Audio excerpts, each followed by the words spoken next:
Llegó el momento de saludar a nuestro invitado de la fecha. Estamos en comunicación a través de la plataforma Zoom con el economista Wildo González. Wildo, ¿cómo te va? Muchas gracias por participar, como siempre, de Proeconomía y Finanzas.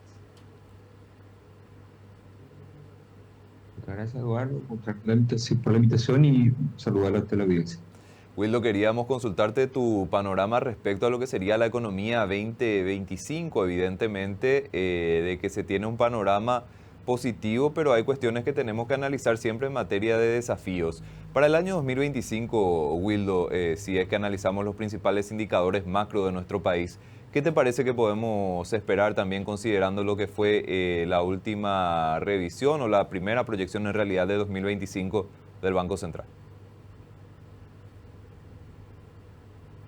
Bueno, el 2025 pinta bastante bien, con un crecimiento que probablemente va a estar en torno al 3,8 o un poco cercano al 4%, principalmente impulsado por el sector de la construcción, la recuperación de la inversión de la construcción y posiblemente con un poco más algo de exportaciones por la parte de industria o por la parte de manufactura, que tienen buenas perspectivas, especialmente relacionado con el tema de la parte de precio, a pesar de la reciente depreciación del real brasileño y creo que ese sector tiene un colchón de competitividad bastante interesante para poder afrontar eso.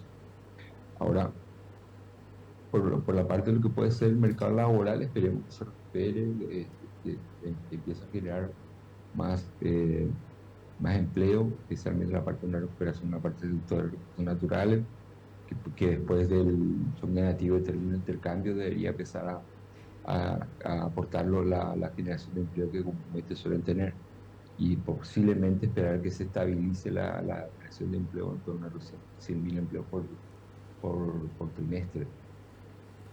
Wildo, ¿y esto qué podría proyectarse en materia, por ejemplo, de inflación? Una cuestión que en cierto modo es también muy relevante en materia de decisiones económicas. Tenemos que recordar que para el año 2025 el Banco Central del Paraguay ya estableció una nueva meta de inflación.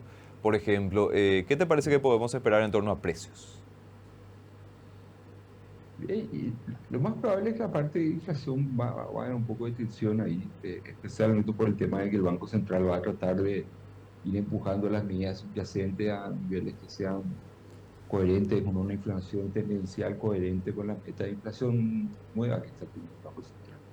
Entonces, es altamente probable que el Banco Central deje la tasa en estos niveles por un periodo bastante prolongado. Puede que no reduzca toda la intensidad de la tasa de política monetaria que posiblemente mucho podría esperar.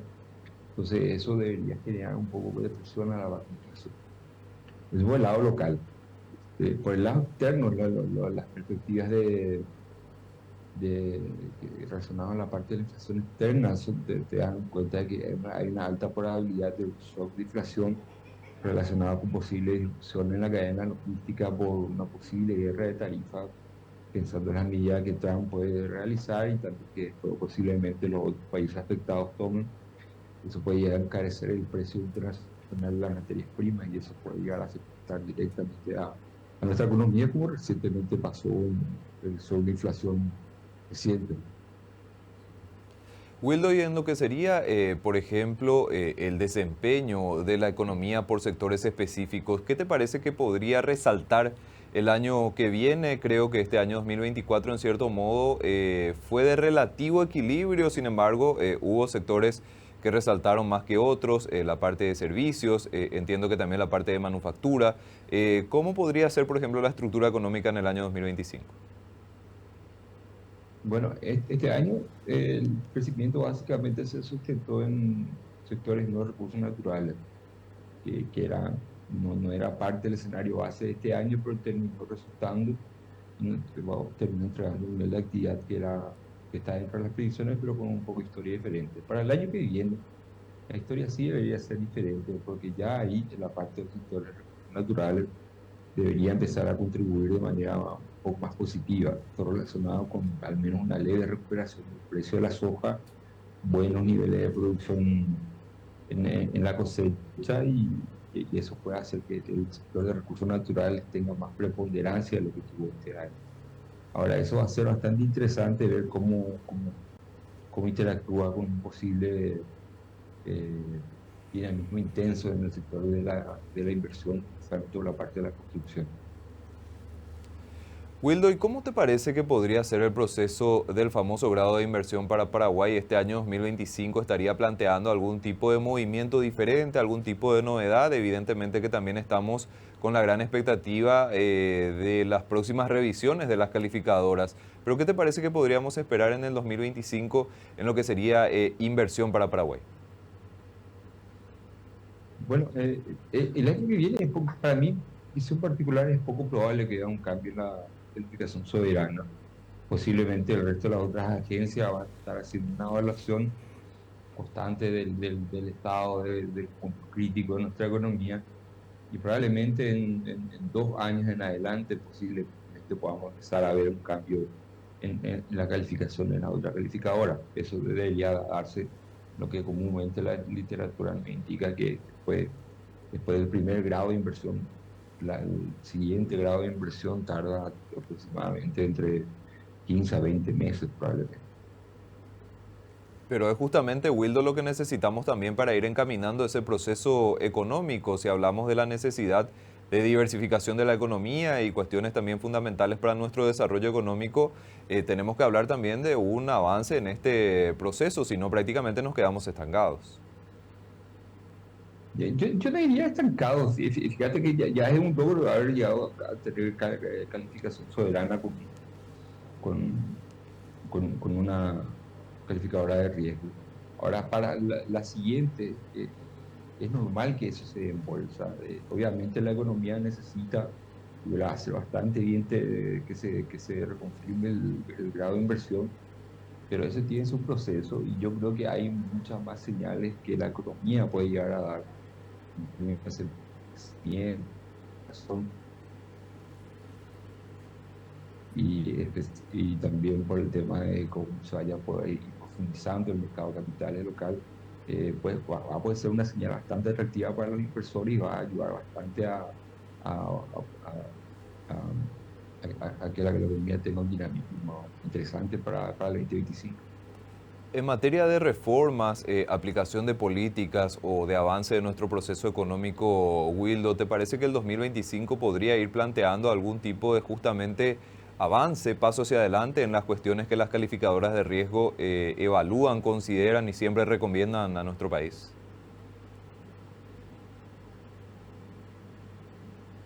Sí, mira, lo más probable es que veamos una materialización ya de la parte de la implementación de la superintendencia de pensiones, especialmente con el nombramiento de algunos representantes por el lado de los trabajadores, jubilados y otros.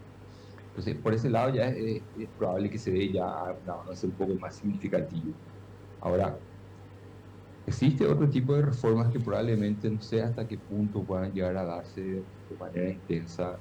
Hay todavía algunas reformas que incluso se están discutiendo ahora, que se van a seguir discutiéndose en el primer trimestre del año que viene. Pero ya con avanzar, con mejorar el sistema de pensiones o profundizar de manera más correcta el mercado de capitales, puede ser una señal interesante para las calificadoras de riesgo. También por el tema probablemente de reformas que parecen un poco significativas, pero que son muy importantes porque eh, eh, protegen el derecho a propiedad, la unificación del catastro las otras instituciones que están relacionadas con eso. Eso es algo, una reforma muy importante y bien interesante, porque justamente va encaminado a tratar de consolidar y proteger el derecho a la propiedad privada de las personas. Wildo, una cuestión que el año 2024 marcó relevancia por lo menos en lo que sería el mercado bursátil y las emisiones de bonos del Tesoro fue la decisión del gobierno de emitir a través del Banco Central del Paraguay. ¿Te parece de que esa es una medida que va un poco en contra de lo que es esta recomendación de las calificadoras de riesgo de solidificar, de fortificar lo que sería el mercado de valores, teniendo en cuenta también las posibilidades de financiamiento del Estado a través de lo que sería nuestro mercado interno? ¿Cómo te parece que esto podría colaborar o no en ese proceso, Wildo?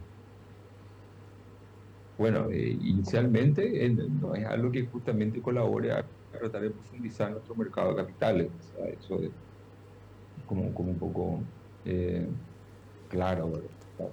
Ahora, lo interesante de todo es que parte de esto también obliga también a la parte participante del sistema financiero a cuestionarse ciertos métodos, tratar de proponer mejoras, tratar de hacer que el mercado sea un poco más competitivo, pero eso también siempre va a depender mucho también de alguna forma de la liquidez que tengamos en la economía. Y la parte de la liquidez, que especialmente a largo plazo, que es la que necesita el gobierno para poder financiar su proyecto de inversión, eh, no, no, no, no, no, eh, no, no, no están disponibles en nuestra economía porque no tenemos un sistema de pensiones que tenga profundidad y ahorro a largo plazo. Entonces, al final, eso también termina obligando también a que el Estado tenga en cuenta la poca capacidad que tenemos localmente para poder levantar fondos para financiar proyectos de inversión pública. Y eso hace que al final tengamos que salir a emitir afuera. Ahora, la parte buena de la historia, el que salir a emitir afuera, ahora ya estamos pudiendo hacer emisiones en moneda local, lo cual es bastante positivo y te reduce de alguna forma también el impacto que pueda llegar a tener eh, en, en términos así como de composición del balance de la deuda, que te permite tener un poco más de sustento.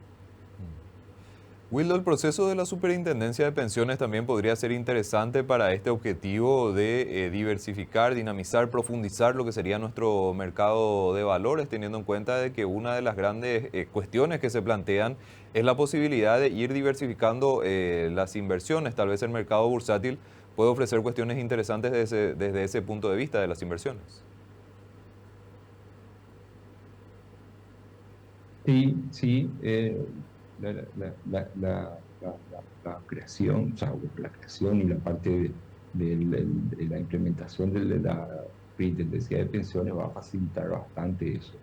Va a facilitar que el mercado tenga un poco más de profundidad, especialmente porque probablemente ahora van a tener que ver reglas un poco más claras de dónde puedan ser alocados los recursos de los ahorros del IPS y la caja fiscal y algunas cajas de las nacionales también que puedan tener un poco de, de, de, de reglas claras y que específicamente se centren a tratar de capturar el balance adecuado de inversiones, mirando un poco más en el largo plazo para poder tratar de tener unos retornos razonables eh, para los jubilados. Entonces eso al final va a terminar así como incentivando a que también las empresas empiecen a hacer más emisiones y probablemente tratar de recurrir a la de largo plazo sustentado en todas las cosas que tienen que ver con la mejora en el manejo del ahorro a largo plazo de nuestra economía mediante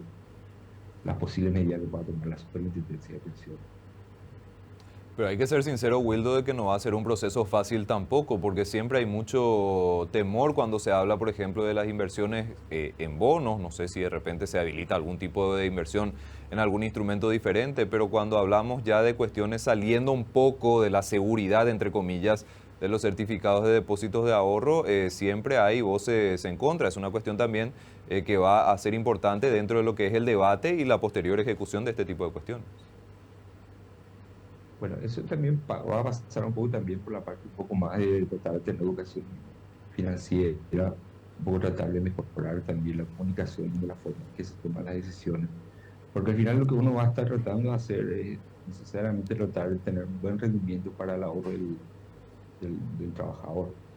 Y obviamente tratar de también de alguna forma que ese ahorro del trabajador es una obra de inversión que al final le termine generando algún efecto al menos indirecto, positivo, en el sentido de la economía y la inversión, y eso que tenga un efecto en la economía y también sienta la persona que está ahorrando con eso. Entonces, eso es algo que probablemente pueda ayudar a mitigar eh, un poco más del tema de las fricciones que pueda llegar a haber. Ahora, obviamente, van a tener que ver probablemente como canales un poco más de discusión, un poco claros, de señalar ejemplos de otros países, cómo se empezaron a realizar este tipo de acciones de política pública y de cómo fueron tomados inicialmente por la sociedad, explicar eso. Y yo creo que al final puede llegar a ser algo no necesariamente complicado de realizar.